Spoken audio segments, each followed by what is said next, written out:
In today's Gospel, Jesus foretells his imminent suffering, death, and resurrection.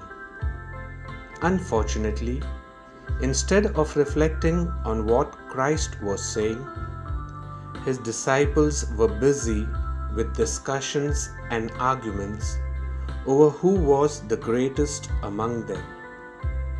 They were dreaming of a political Messiah who would usher in an earthly kingdom and about their posts and positions in that kingdom. But Jesus says that people who serve humbly are the greatest. True greatness consists in serving one's fellow human being and is never self-centered. It lies in the ability to see and respond to the needs of others, and it presupposes compassion and sympathy. The two conditions of true greatness are humility and service. This vocation to service belongs to the church as a whole and to every member of the church individually.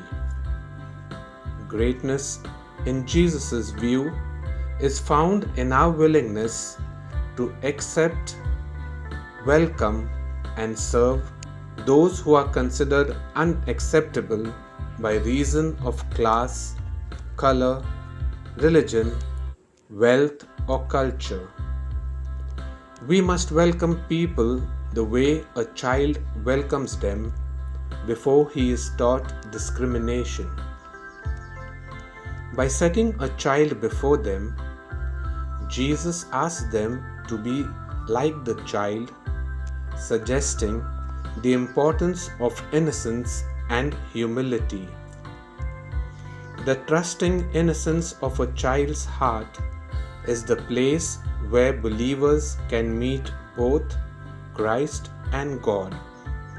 Besides, a child represents the most powerless member of any society, a person who has no power, no influence, a person who can be controlled, abused, or neglected by others.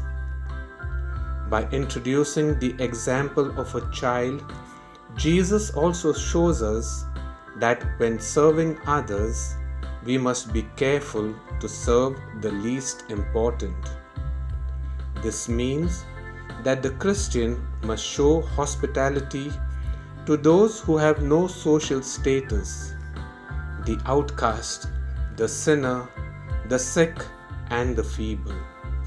In other words, the Christian must serve all of God's children, regardless of whether they are friends or foes. Why?